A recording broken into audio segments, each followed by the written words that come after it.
Silicon ಸಿಟಿಯಲ್ಲಿ ಕಿರುತೆರೆ ನಟಿಯ ವಿರುದ್ಧ ಪುಂಡಾಟ ನಡೆಸಿರುವಂತಹ ಆರೋಪ ಕೇಳಿಬಂದಿದೆ. ನಡು ರಸ್ತೆಯಲ್ಲೇ ರಂಪಾಟವನ್ನ ನಡೆಸಿದ್ರು ಲಕ್ಷ್ಮೀ ಸಿದ್ದಯ್ಯ. 2023ರ ಡಿಸೆಂಬರ್ 6ನೇ ತಾರೀಕು ನಡೆದಿರುವಂತಹ ಘಟನೆ ಇದು. ಜ್ಞಾನಭಾರತಿ ಮೆಟ್ರೋ ನಿಲ್ದಾಣದ ಬಳಿ ಹೈ ಡ್ರಾಮಾ ಮಾಡಿದ್ದಾರೆ ಕಿರುತೆರೆಯ ನಟಿ. ಆಕ್ಸಿಡೆಂಟ್ ಮಾಡಿದ್ದಲ್ಲದೆ ಯುವತಿಯ ಮೇಲೆ ಹಲ್ಲೆಯನ್ನು ಕೂಡ ಮಾಡಿದ್ರು ಅನ್ನುವಂತಹ ಆರೋಪ ಕೇಳಿಬರ್ತಾ ಇದೆ. ಬಟ್ ಘಟನೆ ನಡೆದು 3 ತಿಂಗಳಾದ್ರೂ ಕಂಪ್ಲೇಂಟ್ ಅನ್ನ ಕೊಟ್ಟಿದ್ರೂ ಕೂಡ ಪೊಲೀಸರು ನಿರ್ಲಕ್ಷ್ಯವನ್ನ ತೋರಿಸಿದ್ದಾರೆ ಅಂತ ಹೇಳಿ ಆರೋಪಿಸಲಾಗ್ತಾ ಇದೆ. ನಟಿಯ ವಿರುದ್ಧ ಕ್ರಮ ಕೈಗೊಳ್ಳದೆ ಪೊಲೀಸರು ಸೈಲೆಂಟ್ ಆಗಿದ್ದಾರೆ ಅಂತ ಹೇಳಿ ದೂರುದಾರೆ ಆರೋಪಿಸಿದ್ದಾರೆ.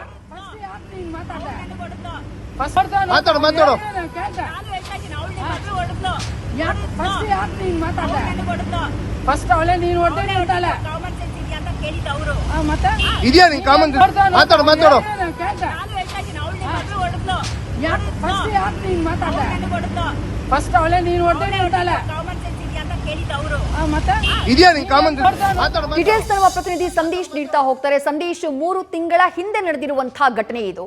ಸದ್ಯ ಘಟನೆಗೆ ಸಂಬಂಧಪಟ್ಟ ಹಾಗೆ ದೂರು ದಾಖಲಾಗಿದ್ರೂ ಕ್ರಮ ಆಗಿಲ್ಲ ಅನ್ನುವಂಥ ಮಾತು ಕೇಳಿ ಬರ್ತಾ ಇದೆ. ಏನ್ ಡೀಟೇಲ್ಸ್ ಲಭ್ಯವಾಗ್ತಾ ಇದೆ? ಯಾರದ್ದು ತಪ್ಪು ಈ ಘಟನೆಯಲ್ಲಿ?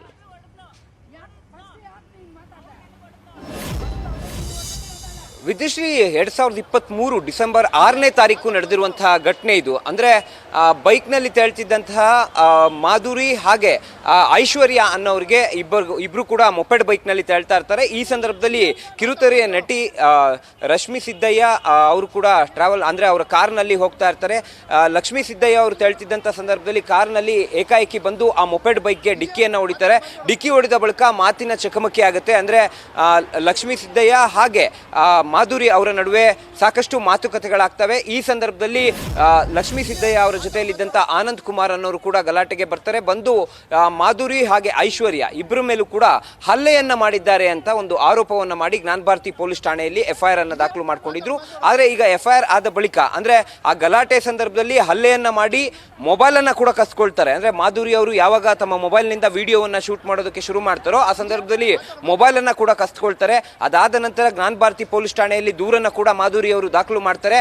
ದಾಖಲಾಗಿ ಅಂದರೆ ಪ್ರಕರಣ ದಾಖಲಾಗಿ 3 ತಿಂಗಳಾದರೂ ಕೂಡ ಇಲ್ಲಿವರೆಗೂ ಕ್ರಮ ಬೇರೆ ಕಡೆ, ಅಂದರೆ ಕ್ರಮ ತೆಗೆದುಕೊಳ್ಳುವಂಥ ಕೆಲಸವನ್ನು ಪೊಲೀಸರು ಮಾಡಿಲ್ಲ ಅನ್ನೋ ಒಂದು ಆರೋಪ ಬೇರೆ ಕಡೆ, ಆದರೆ ಇವರ ಮೊಬೈಲನ್ನೇ ಇಸ್ಕೊಟ್ಟಿಲ್ಲ ಅನ್ನೋದು ಇಲ್ಲಿ ಪ್ರಮುಖವಾಗಿರುವಂಥ ಆರೋಪ. ಅಂದರೆ ಮಾಧುರಿ ಅವರ ಮೊಬೈಲನ್ನು ಏನು ಲಕ್ಷ್ಮೀ ಸಿದ್ದಯ್ಯ ಅವರು ಕಸ್ಕೊಂಡಿದ್ರು ಆ ಒಂದು ಮೊಬೈಲನ್ನು ಇಲ್ಲಿಯವರೆಗೂ ಕೂಡ ವಾಪಸ್ ಕೊಟ್ಟಿಲ್ಲ. ಪ್ರಕರಣಕ್ಕೆ ಸಂಬಂಧಪಟ್ಟಂತೆ ತನಿಖೆಯನ್ನು ಕೂಡ ಮಾಡಿಲ್ಲ, ಜೊತೆಗೆ ಅಟ್ಲೀಸ್ಟ್ ಆ ಮೊಬೈಲನ್ನು ಕೂಡ ವಾಪಸ್ ಕೊಡಿಸಿಲ್ಲ ಅಂತ ಈಗ ಮಾಧುರಿ ಅವರು ಕೂಡ ಆರೋಪ ಮಾಡ್ತಾ ಇರುವಂಥದ್ದು. ಇನ್ನು ಮುಂದಿನ ಹಂತದಲ್ಲಿ ಜ್ಞಾನಭಾರತಿ ಪೊಲೀಸರು ಇದಕ್ಕೆ ಸಂಬಂಧಪಟ್ಟಂತೆ ಅಥವಾ ಈ ಪ್ರಕರಣಕ್ಕೆ ಸಂಬಂಧಪಟ್ಟಂತೆ ಲಕ್ಷ್ಮೀ ಸಿದ್ದಯ್ಯ ಅವರನ್ನ ಕರೆದು ವಿಚಾರಣೆಯನ್ನ ಮಾಡ್ತಾರಾ ಅಥವಾ ಇಲ್ವಾ ಅನ್ನೋದನ್ನ ಕಾದು ನೋಡಬೇಕಾಗಿದೆ. ವಿದೇಶಿ ಥ್ಯಾಂಕ್ ಯು ಸಂದೇಶ್ ತಮ್ಮೆಲ್ಲ ಡೀಟೇಲ್ಸ್ಗೆ. ನ್ಯೂಸ್ ಫಸ್ಟ್ ನಿರ್ಭೀತಿಯಿಂದ ನಿಮ್ಮ ಪರವಾಗಿ.